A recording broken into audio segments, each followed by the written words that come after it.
Durley Garage Fiesta ST150 race of the weekend is imminent. It's their third and final race as well, so it's an early finish for the Fiestas, who had their qualifying in 2 races yesterday. Sam Watkins on pole, and it is Michael Blackburn alongside him with Stephanie Saw and Colin Smith together on row number 2. Then it's Spencer Lane and Daniel Robinson with George Foxlow and Daniel Maguire on row number 4, with Jake Humphrey and Robbie Harrison next. Row 6 then shared by Mark Webb and Tommy Brewley, ahead of Joseph Ming and Mark Blunt. Jessica Fitch Hall and Graham Malem are next. Then Ryan Matthias and Alan Darlington with Ron Lustad and Caroline Lustad together on row 10.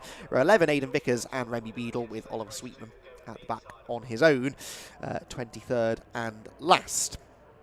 So the grid reversal, because they do a grid reversal, don't they, for race 3, appears to have been a top 7. So Sam Watkins, who finished 7th, is on pole, and George Foxlow, race 2 winner, has some more overtaking to do, Scott, from 7th on the grid. So races 1 and 2 were lively enough. I think race 3 could be even livelier. Throw a reversed grid into a tin top race and you can normally guarantee excitement. You'd certainly hope so, given how good yesterday was. So we'll wait and see what's in store, and given that the grid is very similar to what we had for race 1 yesterday, if you look at the grid for it, I'll be intrigued to see how this all plays out, particularly with Stephanie Saw starting from 3rd on the grid. Of course, George started back in 7th. So, and Stephanie made a couple of pretty good starts yesterday, particularly her start from race 1, which allowed her to get up there with Michael Blackburn, and she did get up there and almost again took the lead, but her car seemed a little bit pointy and a bit more oversteering, maybe on cold tyres in the early part of that race. It didn't allow her to do so. Sam Watkins could make it 3 from 3 here, but we know how prominent Michael Blackburn is. Now I've watched for Stephanie, just that third car going through the shot, the blue and red with the black on the side. Bailey's and Harding sponsorship on there too as well. Watch for that too. And as it goes off, there's a good few potential drivers in that first, I'd say, first 8 rows, first 4 rows, first 8 positions, 4 rows, who've got, at very least, I think, top 5, if not definitely podium potential. Another car to watch, I think, will be there right at the back, which is Oliver Sweetman. Now, he had an issue getting off the line, whether it was something to do with drive shaft or getting a gear or getting something, because he tried to move off the line, and all you hear is just the revs going up, but not much movement, which usually suggests it's something to do with drive line, as in there's revs going through, but actually going through to the wheels that they power. So it looks like they've seemed to have fixed that, and the squad have got him back out. It just means he has to start right at the back of the grid in 23rd position. Of course, these ST150s have been quite prominent in motorsport for a while. Of course, when we had the what's now the ST240 Championship, they were the prominent class in terms of they were the most amount of cars that were in it, and you used to get so many in the past, back even some 10, even 15 years ago, that you would get them as separate standalone class races just for class C then, which is the Fiesta ST150s.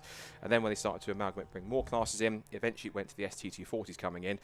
Then when they took over as the main category, these cars then merged with what was the existing, this is essentially originally still what was the XR Challenge. Those cars merged in, they balanced them, all the cars are pretty much exactly the same spec or run to the same specification or very close to be balanced.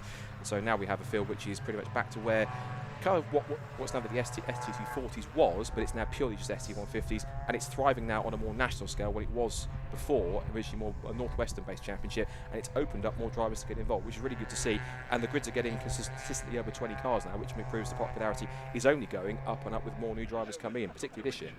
Absolutely, yes, and some really good racing as well, so that helps to sell the idea to potential new drivers.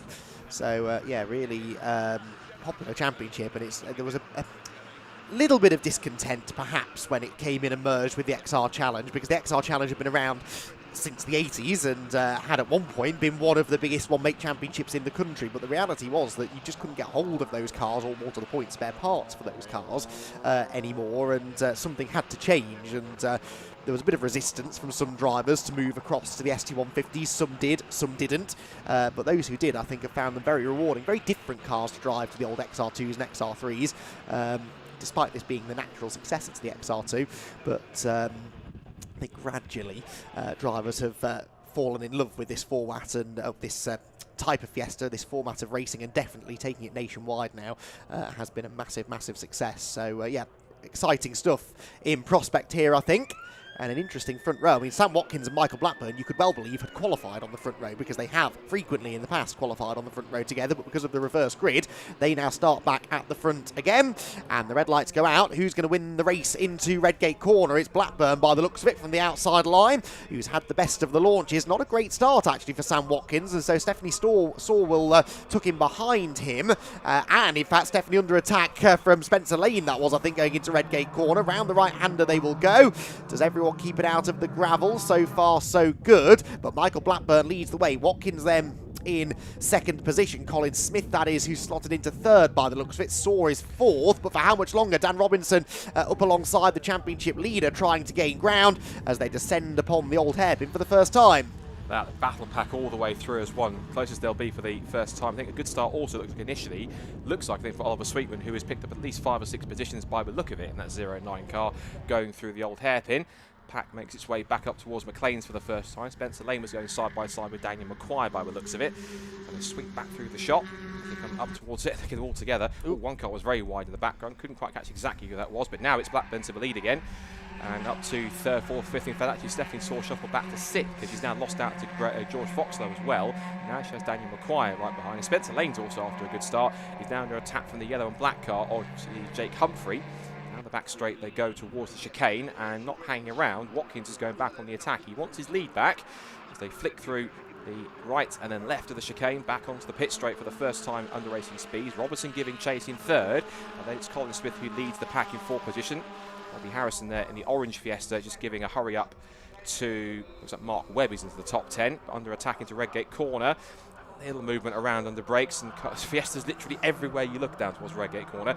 Pick a piece of tarmac, stick to it, throw it into Redgate Corner, see what happens and see whatever order comes out on the end of it. And throw it into Redgate Corner is the right wording. You saw the way that Michael Blackburn's car got backed into the corner there almost. That was very spectacular. But Dan Robinson, for me, is the man with the pace. He started 6th, remember. He's up to 3rd already, as we've got a battle here for 5th position. That is Stephanie Saw trying to get back into the top 5. Jake Humphrey making good progress. A poor first lap, really, for Spencer Lane, who started 5th and was 3rd in yesterday's second race. So he's really not made the progress you would have expected. For 2nd place now, Dan Robinson gets up the inside of Michael Blackburn, and that's about to become the lead because Sam Watkins got it all wrong through McLean's and has lost the position. So from 3rd to 1st for the championship leader, Daniel Robinson. I suppose that's why he's the championship leader. Excellent racecraft. Hasn't won a race yet this weekend. He had a 6th place finish yesterday after a track limits penalty in race 1. And was then 2nd in race number 2.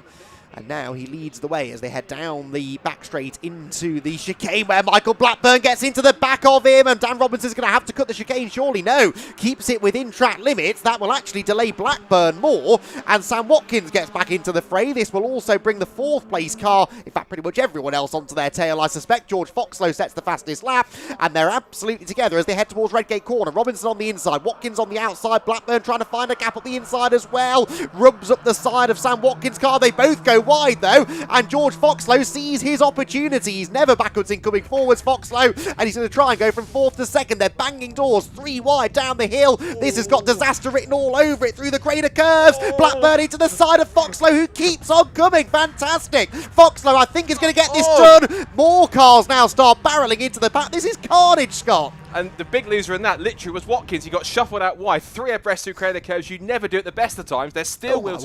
They're 3 abreast, about 7th now. But Watkins got shuffled back. He was out of momentum, lost about 7 places as a result. That huge pack is now going for 6th. Dan Robertson now for a casual Sunday morning drive out there at the moment, whilst everyone else fights for 2nd place. They've all now closed back up, as you rightly said, because it looks as though there's been enough momentum lost and gained between them to give Blackburn 2nd place. Foxlow's 3rd if we get some kind of a settlement before the next action kicks off in a minute. You've now got Colin Smith into 4th place. It's Daniel McQuire in 5th position. 6th is now Watkins after his big shuffle around from being as far as the lead at one point. Looks like it's Stephanie Saw back to 8th because she's now behind Spencer Lane. Now it's side by side for the lead again. Fox for 2nd, in fact. Foxo dives up the inside, clips the tyre stack, but doesn't do too much damage, I don't think. He's going to carry on unbothered regardless in his typical George Foxo fashion. Down the pit straight, that was Watkins getting a shove from Spencer Lane, but the momentum loss gives Daniel McQuire the run down the outside. Robinson now has a very, well, now un-ST150-like 2.3 second lead. They're side by side, nearly 3 abreast towards Redgate, and Stephanie Saw to back out of it as McQuire gets sideways. Now Watkins defends from lane. Stephanie Saw tried to go for the apex and found someone to her inside. Looks like that was Watkins for the mix. Mark Webb is out of the race sadly, so that's no further contention for this one. Down through the Craner curves again. They're almost all side by side. And Watkins now got to try and find his way back into this race. They pitch through the old hairpin, just backing the cars in through the apex. They're all just bumper to bumper as McQuire runs wide. That'll lose him momentum. This now gives Spencer Lane the chance to try and pull up alongside him on the outside, which he does ever so slightly edge closer and closer down towards the inside line. McQuire won't have any choice, and Stephanie Saul will try and follow him through.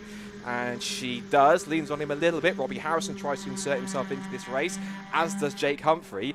All over each other in the mix, and whilst they're all scrapping up here, Dave Robertson's laughing to himself, looking in the mirror, looking back and thinking, this is an easy race win for me. I'm champion leader for a reason, and I'm streaking away like everyone's got an issue with themselves. I'm just fine out in front. Well, let's not hand him the winner's trophy just yet, though, because George Foxlow and Michael Blackburn, if they work together, and I realise as I begin this sentence I'm probably wasting my breath, but if they work together, they might be able to catch him. Let's see what the lap times are. Fastest lap for Robinson, a 25.2, which is picked slightly by Blackburn in third position, but not really by a lot. They were top three were all within a tenth of each other that time, and actually first to second, the gap went out ever so slightly. So Robinson leads the way then. Foxlow and Blackburn battling for second. Then it is the number 16 car up in fourth position of Colin Smith.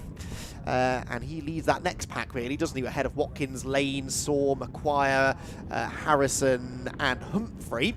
And then a bit of a gap back to Aidan Vickers, who retired from both of yesterday's races, didn't he? And hoping just to see a checkered flag here this morning in 11th position. Do you like the yellow and red livery on Jake Humphrey's car? That was McQuire again. McQuire, wasn't it? Yeah, going wide out of the old hairpin. Michael Blackburn's got his windscreen wipers on. Is there a sprinkle of rain out at the top end of the circuit? Well, it's not deterring him because he launches up the inside of George Foxlow. They're leaning on each other. These two have history from yesterday, remember, at this part of the circuit. And I think that is starting now to boil over, isn't it, between the two of them? Neither wants to give way. They're not working together, Scott. This is definitely youth versus experience, and neither wants to give each other an inch at this point down the back straight. There's also the three-car pack behind that's having a massive fight over fourth. That's Smith, Watkins and Lane. No surprise they're wheel to wheel. That little bit later on the brakes for Blackburn, but Foxo's hesitant to give up the outside line, but he has to capitulate and let him through. Loses him a little bit of momentum. That now brings in the three cars behind him to start getting close in. Now become a five-car scrap. Out in front, well, he is now basically 8 seconds in front, because all that battling meant that Robinson was a second quicker. Fox are getting very defensive to hold on to thirds. Watkins pitches the car in, finds Smith to his inside, a little bit of bumper rub as they come through Redgate. Now it comes up to Spencer Lane and Stephanie Saw getting herself involved again. This is all over. Third, fourth, fifth, sixth and seventh, with Daniel McQuire watching on in eighth. They're all going to go through the Craner curves together. Hold your breath down towards the old hairpin. Oh, that is Colin Smith out of control. Is he going to clip? Oh, the lightest of touches. He won't hold on to that. Over the gravel he goes. They're all going everywhere. Fiesta ST150s scatter before him. And I have to ask the question, how on earth did everyone get through that all through? And what's the point? How did Spencer Lane get to third through all of that? He's got past George Foxo, who got held up. Foxo's not going to have any of it. He's going back up the inside. This is ridiculous. On the over curb goes Daniel McQuire. There goes Jake Humphrey. They're all over each other. Now it's casually three abreast towards Coppice Corner. Watkins back up the inside. Lane goes round the outside of all of them. Fox is in the middle. Blackburn's cleared off up the road, so he's clear in second place. This is absolute Fiesta ST150 pack racing at its finest, and there's still 6.5 minutes to go. I'm looking through my hands because this is three wide down towards the chicane. Oh, I can't look. Oh, you can't go three wide through the chicane, guys. Come on now, sort yourselves out. Lane is sideways again. None of them have got any rear grip, it would seem. Bouncing over the grass is Foxlow. They've taken leave of their senses, rather, in this third race of the weekend. It's thoroughly entertaining to watch, but you do kind of feel like it's all going to go completely wrong at any moment. They're four wide further back in the pack as we descend upon Redgate Corner. How's this one going to play out? Spencer Lane is sideways, but I think he might come out in front of this group, which gets bigger and bigger by the corner as they all keep tripping over each other. Someone bouncing through the dirt at the back of the group. Deep breath, everyone. We've got just under 6 minutes of this race still to go. Dan Robinson leads by 3.5 seconds over Michael Blackburn, who's got a similar gap back to this baying pack of Fiestas behind them. I've no idea, Scott, how they got through the old hairpin last time without anyone ending up in a fence, and we still have opportunities for that to happen. Someone else through the gravel further back, and I spotted Oliver Sweetman from the back of the grid is now also a part of this fight. Yeah, he's in the top 10 now from what was starting right at the back in 23rd after his issues yesterday. It's a great fight. Looks like the second place in the wet qualifying wasn't quite a fluke. So up now towards Coppice, and dare I say the words, they've calmed down don't say slightly. it. Okay, I've done it now, but I'm daring to do so. If I say it, it'll happen, fingers crossed. So up through Coppice Corner onto the back straight. We get a chance to breathe slightly. The cart's gone off is Mark Blunt, who was a championship regular before, but he's a guest this weekend. Sadly out of the race after he went scattering off into the gravel. Now they're side by side for what will be, I'm trying to work out the position. That is now 4th or 5th position between Watkins and Saw, with Spencer Lane, who at one point was 3rd after all that melee, and they're going at it again. Oliver Sweetman cuts across the chicane. They're now 3 abreast on the exit between McQuire and Humphrey and Harrison. So they come onto the pit straight. So the timing screen now says, as Blackburn sets the fast, he's got the fast lap of the race anyway, but he's slower than Robinson.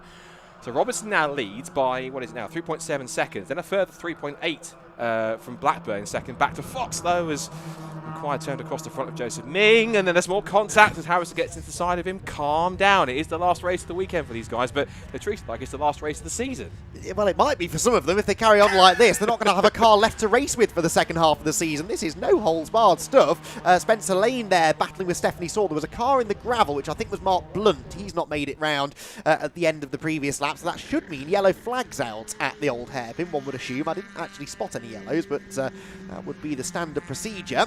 So old hairpin might be off limits now as far as overtaking opportunities are concerned, at least for a lap or two, as the midfield battle now heads up towards Coppice Corner, where Sam Watkins arrives nearly backwards and still comes out of the corner vaguely pointing in the right direction. Not the quickest run through the turn though, and so Spencer Lane and Colin Smith are going to close in on him as they head down the back straight. There is Daniel Robinson, so he is pretty much unchallenged at the moment, although Michael Blackburn perhaps a little bit closer this time. The gap was 3.8 seconds. It is now 2.4, so a big gain that time for Blackburn. It was a slow lap for Robinson, in fairness, so he might have had a moment somewhere. He was a couple of seconds off his best. No one actually going quite as quickly as they have done previously in the race, but that will give Michael Blackburn some hope.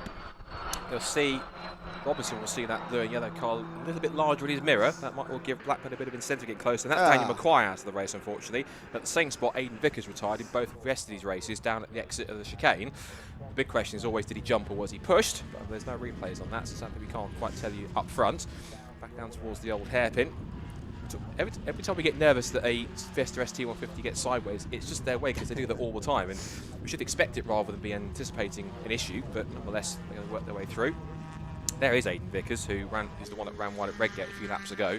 That car looks like it's going to make the end of the race, fingers crossed, without too much dramas.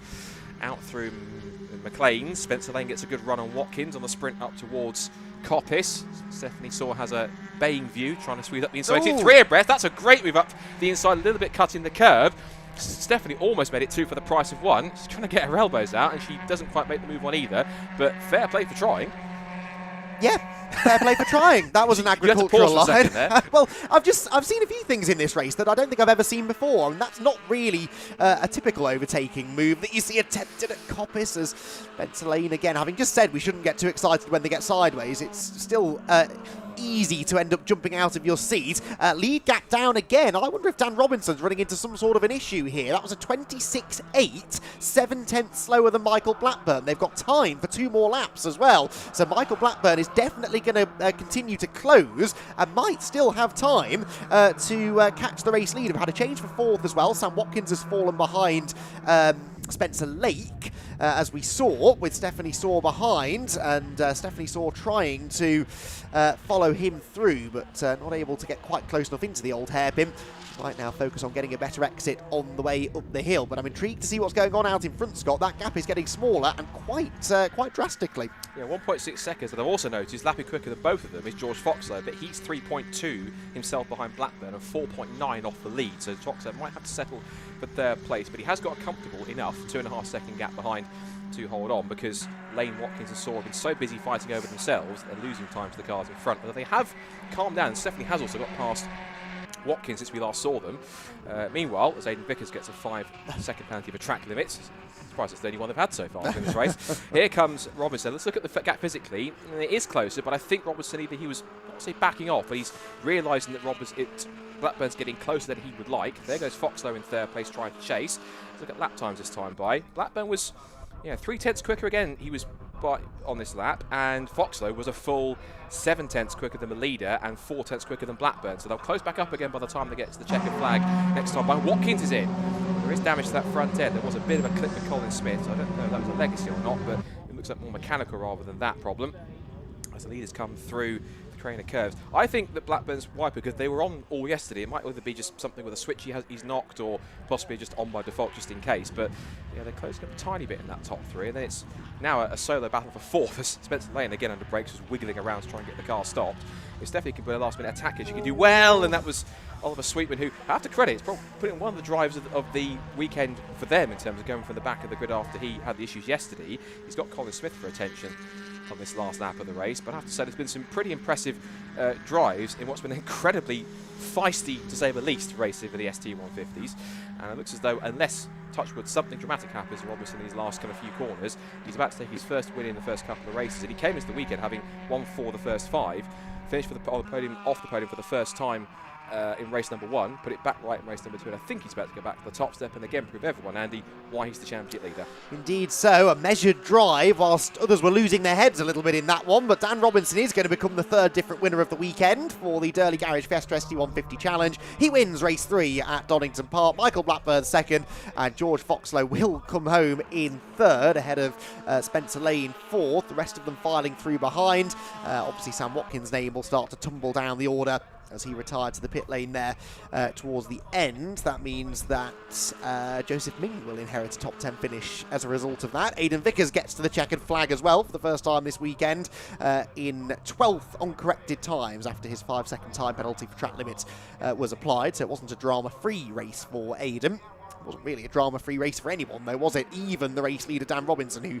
perhaps was just sort of stroking it home, not taking any unnecessary risks, because he did seem to, I say he seemed to up the pace at the end. He didn't actually get any quicker in those final couple of laps. It was just that Michael Blackburn slowed down a bit the last 2 laps and wasn't able to take as much time out of him, as there's a bit of door banging here in what I think might be the battle for 15th place. It is, isn't it? Graham Malem in the number 5 is going to lose out by 17 thousandths of a second to the number 68 car of Alan Darlington after a bit of paint was traded through the final corners. A fitting conclusion to the race. Goes to show that it wasn't just within the top 10 where things were getting fairly lively in that one. Aside from 1 or 2 sort of rough skirmishes, that was quite a nice advert for the championship. All weekend there was some really good racing for the ST150s, so if you've been considering it, then it shows you that that's quite a nice example of the championship, how competitive it can get up there at the front. With trying to work out how many different podium finishes we've had throughout the weekend. We've had George Foxlow, Dan Robertson, Spencer Lane,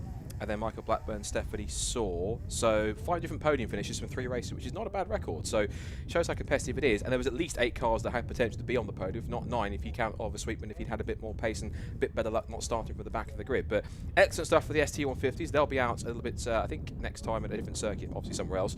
But they get to leave this weekend having put some good memories and put on some of the best racing so far from this weekend. And Dan Robertson, thankfully, back to the top step. Yes, Alton Park their next round on the 11th of July. So Robinson and Blackburn joined by George Foxlow on the podium at the end of that one. A bruising race, a thoroughly entertaining race, though it has to be said. And the ST150s, as I said, looking forward to having them out at Alton Park in July. They'll also be out at Cadwell Park, Snetterton, and then the Silverstone International Circuit to conclude their season, where I suspect we're going to